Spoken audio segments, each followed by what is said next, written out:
Il n'a pas attendu que tout soit parfait pour se lancer dans un pays où l'on importe encore l'essentiel de ce qui peut être produit localement. Donald Wilson a misé sur l'élevage et pas n'importe lequel. L'élevage des poussins d'un jour. Il produit aujourd'hui 20 000 poussins par unité. Je vous propose d'aller à la rencontre de cette nouvelle pépite. Suivez-moi. Bonjour Donald. Bonjour Axel. Alors Donald, merci de nous recevoir dans ton unité de production. Il est question que les Camerounais vivent avec nous le processus d'obtention de 20 000 poussins d'un jour par cycle. Peux-tu nous proposer une visite guidée? Axel, c'est moi qui vous remercie d'être descendu sous la pluie pour venir visiter notre unité de production et proposer nos savoir-faire à tous les Camerounais. Comment ne pas vous suivre, un jeune qui a osé bien assez tôt? Merci. Alors, Donald? Oui, je vous fais visiter. Merci.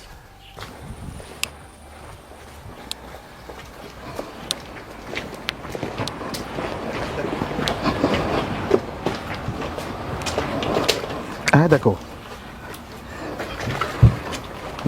Nous sommes à l'intérieur de l'unité de production en question. Je vous propose de vivre ensemble les mécanismes qui aboutissent à l'obtention d'un poussin d'un jour. Donald, de quoi s'agit-il concrètement ici? Ici, nous sommes à la maternité du poulet. La maternité du poulet. Donc c'est ici que nous produisons les poussins d'un jour. C'est-à-dire que les poulets que vous voyez au marché, oui, ici qu'on les produit. Nous sommes dans ce qu'on appelle un couvoir. Un couvoir. Donc ça, c'est une unité de production d'une capacité de 24 000. 24 000 poussins par mois. Oui. Donc un cycle, c'est un mois. Un cycle, c'est 3 semaines, 21 jours. Ah d'accord. Donc là, nous avons 4 machines et chaque machine a une capacité de production de 6 440 poussins. Donc nous lançons une machine par semaine. Ah d'accord. Et il y en a au total Nous avons 4 machines. Qui produisent à peu près 24 000 poussins. 24 000 poussins. Donc cette machine produit 6 400. Oui. Donc nous avons 6 400 par semaine. Pendant que les 3 sont en latence, il y en a une qui fonctionne. Il y a une qui fonctionne. Qui sortira 6 400 poussins. 6 400 poussins. Voilà. Maintenant, c'est sûr qu'on abordera le coût des machines dans la seconde partie et tout le reste. Ici, on se concentre essentiellement sur le processus d'obtention du poussin. Est-ce qu'à cette étape-ci, on a le droit d'ouvrir cette machine-là? On peut l'ouvrir, c'est possible? Cette étape-ci, on peut ouvrir, mais pas pendant longtemps. Ah d'accord. Ici, nous sommes dans ce qu'on appelle l'agriculture de reproduction. Nous produisons les poussins d'un jour ici. Nous obtenons, ici là, nous prenons les œufs à couver. Les œufs à couver ou les œufs fécondés que nous installons dans la machine. Au bout de 21 jours, nous obtenons les poussins. Notre incubation a 2 grands cycles. Le cycle d'incubation qui dure 18 jours et le cycle d'éclosion qui dure 3 jours. Et ici, il y a 4 paramètres à prendre en compte. La température, l'humidité, l'air et le retournement automatique. Excellent. Donc dans ces machines, nous avons reconduit exactement les mêmes conditions d'une poule. Donc ça, c'est une poule artificielle. Donc tout ce que la poule du village fait, cette machine est capable de le faire. Elle chauffe les œufs, elle retourne les œufs et elle éclore les poussins. Nous sommes à la première étape, étape de l'incubation. Oui. Nos œufs sont dans les paniers d'incubation. Oui. Donc ces alvéoles blancs sont les paniers d'incubation. Oui. Les œufs vont passer 18 jours dans les paniers d'incubation. Après, on va transférer dans les paniers jaunes qu'on appelle les paniers d'éclosion. Là, nous avons chargé environ 7000 œufs à couver et nous entendons dans le bas mot 6400 poussins. Oui, avec la marge de perte. Avec la marge de perte. Pour les poulets que vous voyez au marché, c'est ici leur début. Donc là, nous sortons les tout petits poussins jaunes là, d'un jour. Les éleveurs de poulets viennent chez nous. Ils grossissent le poulet pendant 6 semaines et plus. Donc, tout ce que vous voyez au marché, c'est ici que ça commence. Alors, après avoir suivi l'explication autour du conditionnement, la reproduction d'un poulet artificiel, d'une poule artificielle, il faut le dire ainsi, parce que vous produisez les conditions de la poule du village, après éclosion, il se passe quoi concrètement? Dans notre domaine, on fonctionne avec ce qu'on appelle les précommandes. Généralement, lorsqu'on met les œufs dans la machine, chaque poussin a déjà son propriétaire. Ah d'accord. Mais avant l'étape justement de l'écoulement de ces poussins-là, tu parlais tout à l'heure, Donald, des paniers blancs et des paniers jaunes. Je crois que tu as dit que les paniers jaunes interviennent à partir de combien de jours là? À partir du 18e jour. 18e jour. Les paniers jaunes sont ce qu'on appelle les paniers d'éclosion. Les poussins sortent-ils eux-mêmes de ces coquilles-là ou vous leur donnez un petit coup de pouce? Ils n'ont pas de coup de pouce. Chaque poussin sort de sa coquille. On est pour qu'un poussin à sortir de sa coquille. Oui. Parce qu'un poussin qui est incapable de sortir de lui-même, de cette coquille, ne pourra pas se développer dans le monde des vivants. Parce qu'il a du mal à sortir de l'œuf. Il aura également du mal à grossir à l'extérieur. Y a-t-il des précautions à prendre, particulièrement au moment du changement de ces différents paniers-là? Le passage du panier blanc au panier jaune? Bon, lorsque nous passons à l'étape d'éclosion, il y a certaines précautions à prendre, comme le port de gants. Oui. Pour les dames, il faut porter un chapeau Oui. pour cacher les cheveux. Que les cheveux ne s'insèrent pas dans les paniers. Donc, lorsqu'on transfère les œufs, il y a ce qu'on va appeler une table de mirage. Généralement, on fait ce qu'on appelle un dernier mirage. Question d'exclure les œufs. Expliquez-nous ce que c'est que le mirage. Il y a plusieurs mirages. Ah. Le premier mirage, on le fait au premier jour, qu'on appelle généralement le calibrage. Oui. Ce mirage consiste à éliminer les œufs fissurés, les œufs cassés, les œufs trop gros, les œufs trop sales, les œufs trop petits. Également, un autre mirage qu'on fait au 8e et au 15e jour. Oui. Ça, c'est pour vérifier les œufs qui ont débuté le développement de l'embryon. Et vous vérifiez ça comment? Avec des lumières? Avec des lumières. Ah. Ici, nous avons une lampe torche là. Oui. Mais notre technicien est en train de nous confectionner une table de mirage Oui. qui pourra mirer 88 œufs au même moment. Tout à fait. Donc, le mirage qu'on fait au 8e, au 15e jour consiste à vérifier les œufs qui ont débuté le développement de l'embryon. Oui. Oui. Oui. Donc, à cette étape, on va exclure les œufs qui ne sont pas susceptibles de donner un poussin. Et on va juste conserver les œufs qui sont susceptibles de donner. Qui ont déjà le poussin parce à l'intérieur d'un embryon qui est symbole d'un poussin.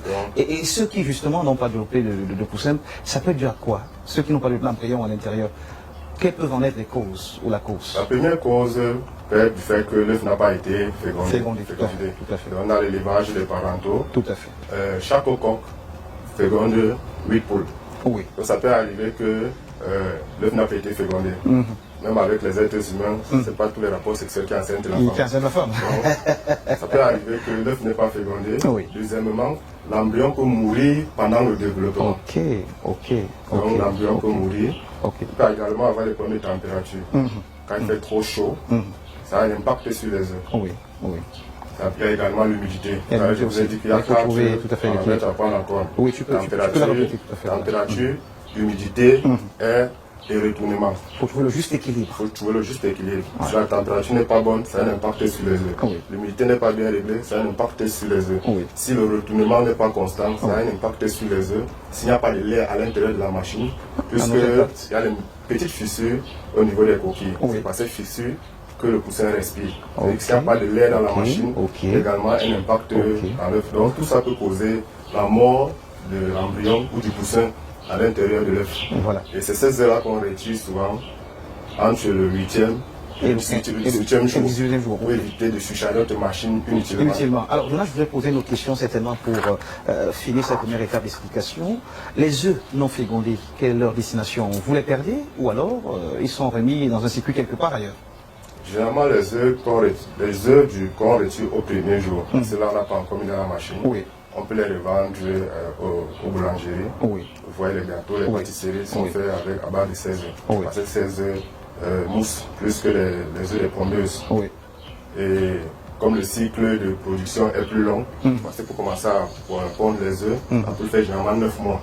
C'est-à-dire que forcément le taux de protéines de cet œuf est supérieur au taux de protéines des œufs des pondeuses. D'accord. Donc les œufs qu'on retire au premier jour généralement sont donnés aux boulangeries, pâtisseries pour la fabrication des gâteaux. Et les œufs qu'on retire après justement, généralement sont donnés au porc.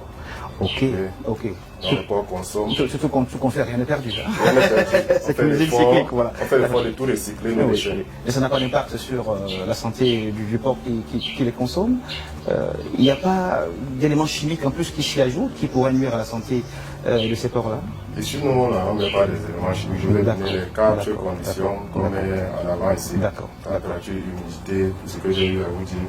Et on met de l'eau dans le banc d'humidification pour produire cette humidité. Donc il n'y a pas un élément chimique qui entre dans cette machine. On respecte la santé de nos consommateurs. Et nous-mêmes, nous consommons nos serres poulets. Donc nous ne pouvons pas manger ce qui va nous nuire. Alors, Donald, en attendant, bien entendu, d'achever le cycle, parce qu'il est bien possible qu'on revienne ici au bout de 21 jours, donc dans 18 jours, il est possible qu'on te rende encore visite, c'est bien possible pour faire vivre à nos téléspectateurs le processus complet. Et je te propose de sortir de cette phase explicative pour qu'on aille parler business. D'accord, merci.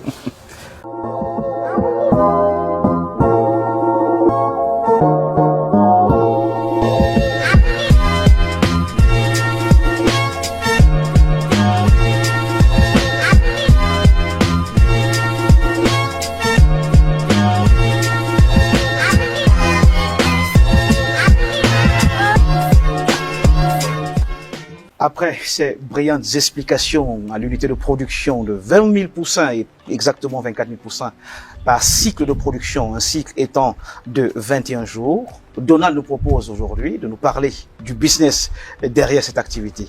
Donald, je te propose un entretien en 3 parties. Dans la première, nous parlons de ton business, les activités. Dans la seconde, nous parlons de l'impact sur la population. Et dans la troisième, nous parlons du modèle économique, de l'écoulement, des difficultés rencontrées et de tout le reste. Ça te convient? Ça me convient, merci. Alors, Donald, qui es-tu avant de te lancer dans la production des poussins d'un jour? Merci. Je suis Samama Donald Wilson. Je suis né dans le sud Cameroun, dans un petit village appelé Moutessi 1. Donc, je suis né dans l'une des cuisines de ce village, parce que je ne suis pas né à l'hôpital. J'ai fait mes études primaires à Lolodof, mes études secondaires à Yaoundé, Garoua et Douala. Oui. Et j'ai obtenu un bac C au collège Sainte-Marthe de Douala. Oui. Et après, j'ai fait 3 ans d'études universitaires à l'université de Maroua. Donc, en 2015, je décide de me lancer dans l'agriculture. Et cette agriculture est inspirée de 2 personnes, de mon grand-père maternel, donc je suis son homonyme, c'est Samama Moïse, qui était chef de poste agronome, et d'un monsieur qu'on appelle Agrocam. Vous avez vu, mon entreprise s'appelle Agrimbois. Donc, voici les 2 personnes qui m'ont inspiré à me lancer dans ce domaine. Mon grand-père maternel, Samama Moïse, et Agrocam. Et comment s'opère le passage de l'agriculture à la viculture? L'agriculture à la viculture, c'est une frustration. Donc, en 2015, je me lance dans l'agriculture, dans la production des arbres fruitiers, le plantain, le maïs et la pastèque dans mon village paternel, Moutessi 1. J'ai rencontré plusieurs difficultés sur le terrain, les problèmes avec les frères, les voisins. C'est après cette frustration que je me suis dit, il est question que je me lance dans un domaine où je n'aurai pas besoin d'espace. Un domaine où je peux gagner mon argent, même si c'est sur 2 mètres carrés, même si c'est sur 1 mètre carré.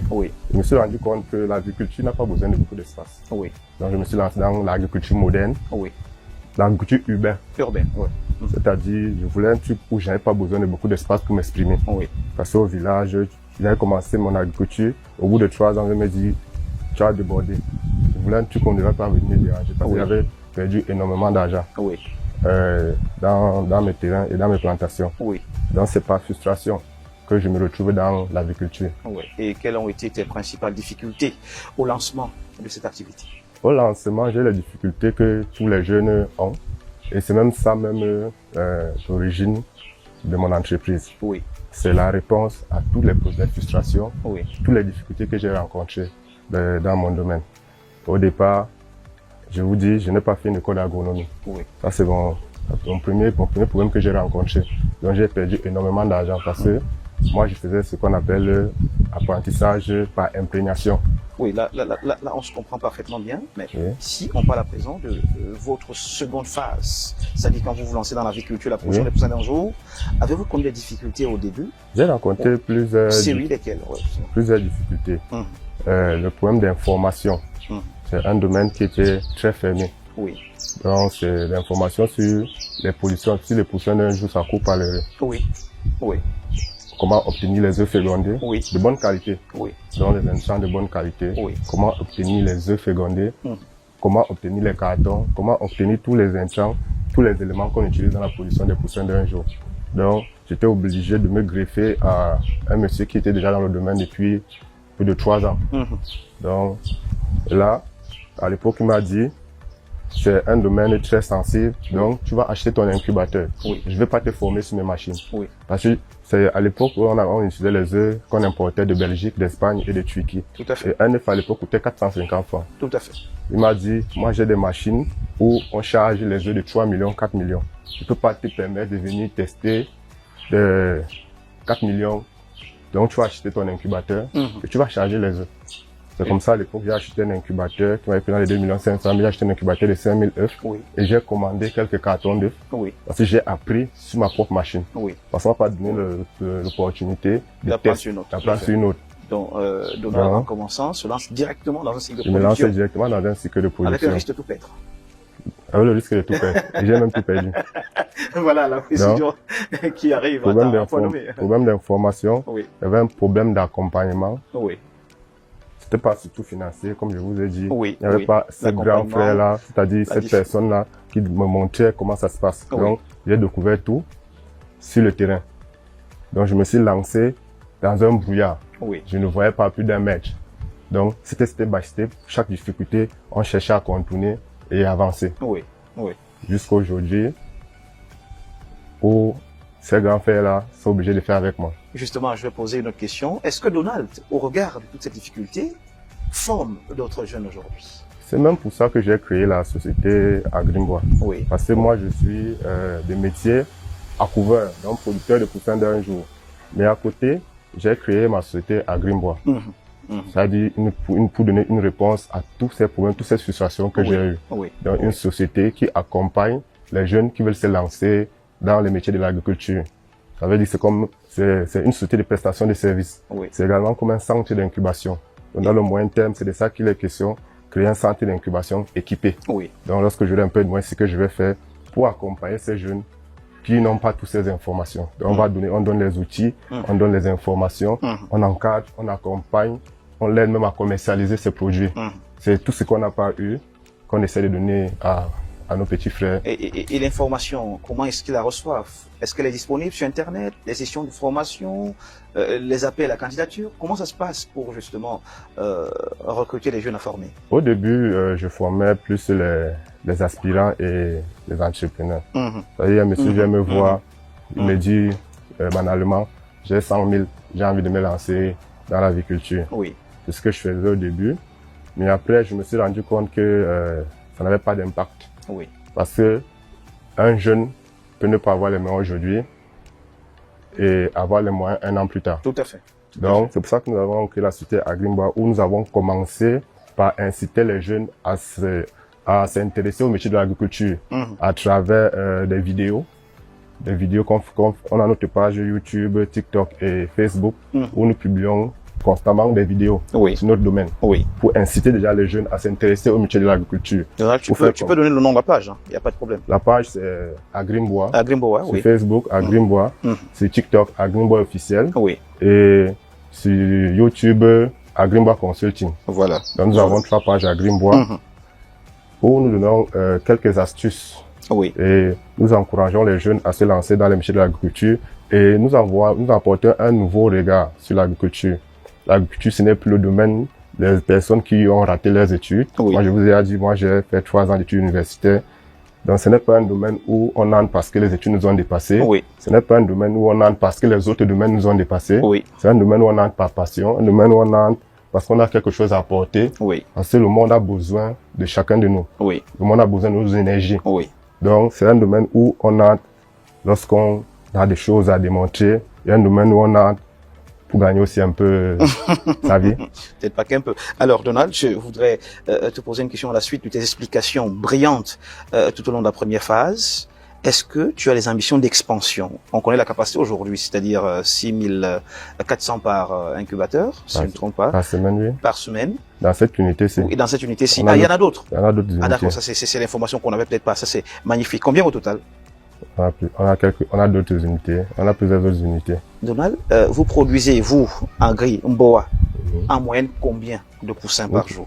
Par mois, pardon, par cycle. Voilà. Nous produisons dans les 40 000 poussins. 40 000 poussins, 40 000 poussins par cycle. Hein. Oui, et nous comptons agrandir et nous commercialisons également les poussins des autres producteurs. Alors, pour une activité pareille, Donald, quels moyens techniques et humains faut-il mobiliser? À peu près combien de machines, combien d'hommes en termes de main-d'œuvre pour aboutir à ce résultat? Donc, ici, nous n'avons pas un chiffre exact.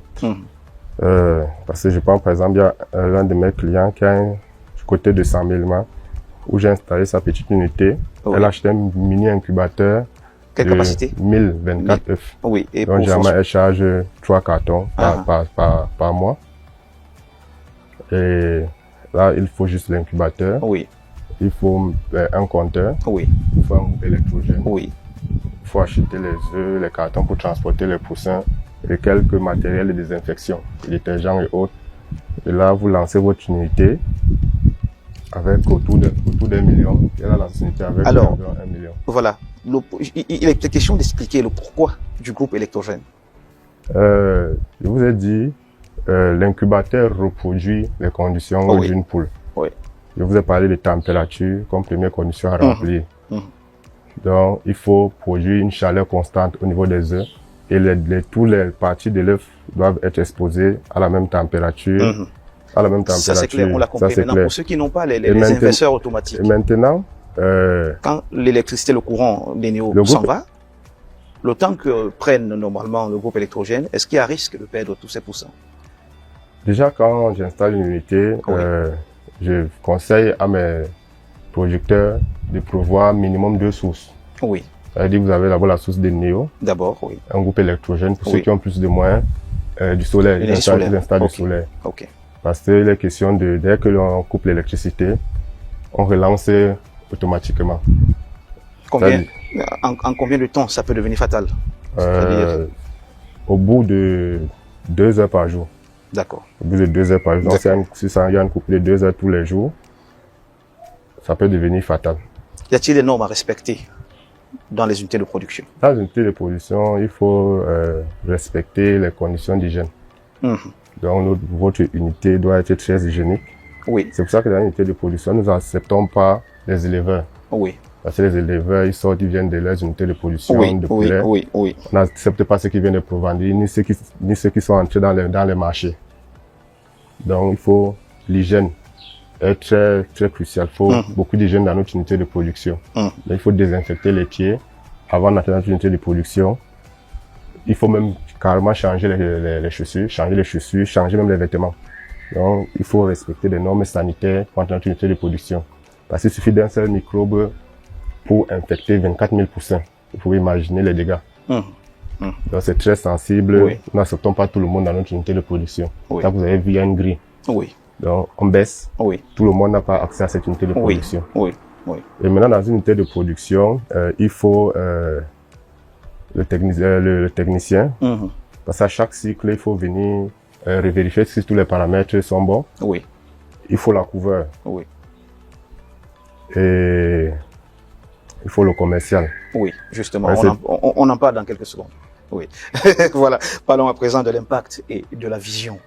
Alors, Donald, tu parlais de plusieurs unités de production nées sur la base de certaines frustrations et le fait que tu te déploies aujourd'hui à fond pour éviter aux jeunes ce que tu as subi toi. Te considères-tu comme un homme qui impacte réellement son environnement avec Agrimboa? Bon, vu de l'intérieur, je ne peux pas vous dire que j'impacte réellement. C'est à ces jeunes-là et à ces entrepreneurs de vous dire si j'ai chargé quelque chose dans leur vie. Donc, je décide de me lancer dans l'aviculture de reproduction, c'est-à-dire la production des poussins d'un jour. Oui.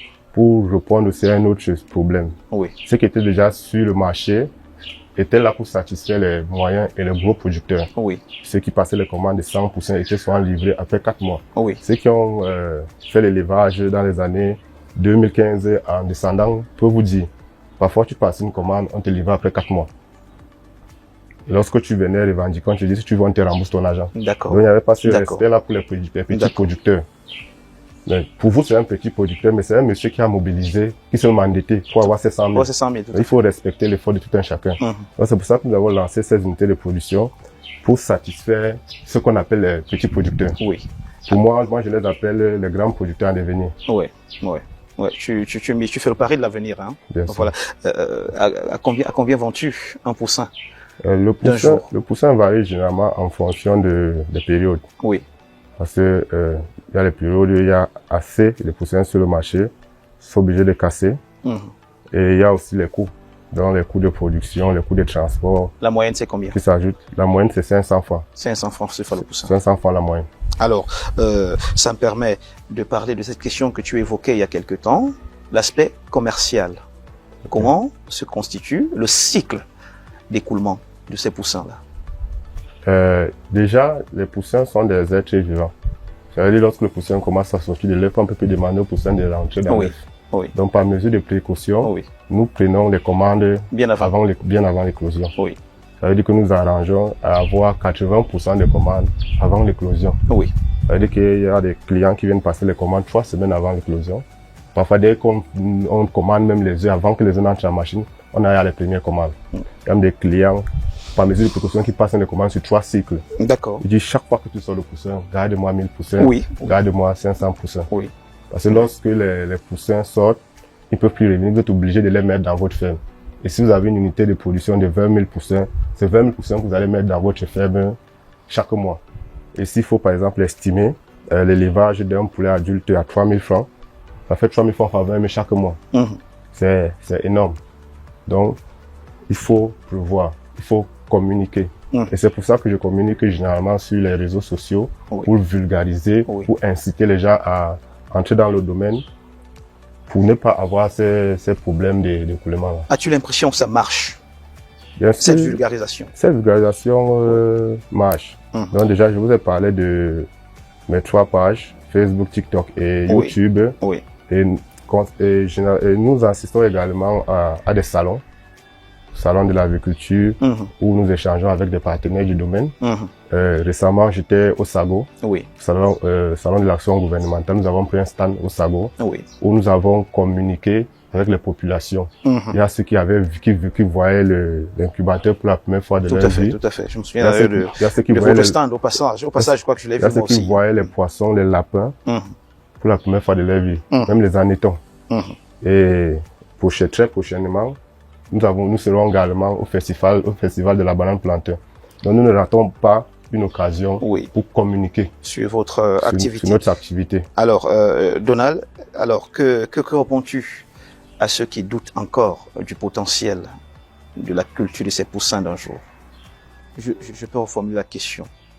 Est-ce que cette culture nourrit véritablement son nom? Peut-on se lancer dans ce business-ci et devenir riche? Bien sûr. Vous n'avez qu'à prendre l'exemple de nos devanceurs, SPC, Agrocam et bien d'autres. Ils sont tous des milliardaires. Vous êtes à la base de l'élevage de poulets. Donc tout commence chez vous. Vous êtes à la maternité. Donc c'est un domaine très porteur et je n'en veux pas à ceux qui doutent. Parfois c'est un manque d'information. Et c'est pour ça que je suis là. Pour donner plus d'informations dans le domaine, pour vulgariser le domaine. Parce que c'était un domaine qui était trop caché. Il n'y avait pas assez d'informations. Les seules vidéos que vous voyez sur YouTube étaient des vidéos qui étaient tournées à l'étranger. Donc les Camerounais, les Africains ne communiquaient pas sur la production, sur l'activité. On voyait les éleveurs de poulets, mais on ne voyait pas jamais des accouverts. Vous allez rarement voir un accouvert dans un plateau de télévision. Alors, quel conseil donnerais-tu à un jeune qui regarde cette émission? Vous regardez dans cette caméra-là, vous donnez un conseil à un jeune qui voudrait se lancer dans cette activité en particulier? Un jeune qui veut se lancer dans cette activité doit s'informer. Bon, avant de s'informer, il doit avoir ce feu-là. Parce que ça vient de l'intérieur. Lorsque vous avez une véritable motivation. C'est ça qui va vous maintenir lorsque ça sera difficile. Parce qu'il y a les périodes où vous allez mettre les œufs dans la machine. Donc, je prends par exemple une de mes clientes, on a mis 1000 œufs dans la machine, on a eu environ 100%. Donc c'est moins de 10% de taux d'éclosion. Donc il faut avoir ce feu-là, c'est ça qui va vous maintenir lorsque ça va se passer, ça va mal se passer. Et après, il faut bien s'entourer. Parce que lorsque vous êtes dans une unité de production, vous avez une unité de production de poussins d'un jour, vous devez avoir soit un client, soit un partenaire ou un ami qui a une provenderie. Et ça peut mal se passer, vous n'arrivez pas à vendre vos poussins.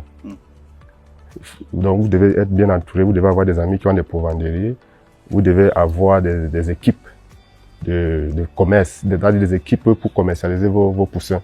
Parce que vous ne pouvez pas être à la production et à la vente au même moment.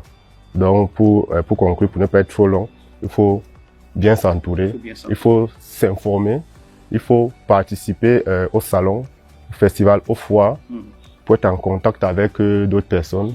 Il faut être très curieux et ouvert d'esprit.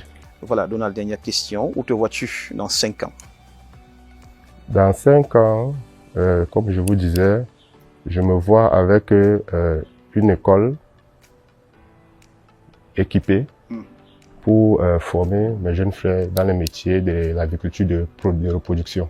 Est-ce que ce business nourrit Donald convenablement? Bon, Donald n'a pas faim. Et il n'est pas très riche non plus. Mais les meilleurs jours sont à venir. Il n'est pas pauvre, il n'a pas faim, il n'est pas non plus multimilliardaire, mais il nourrit beaucoup d'ambition pour les 5 années à venir. Donald fait partie de ces jeunes qui osent, créent et innovent au quotidien.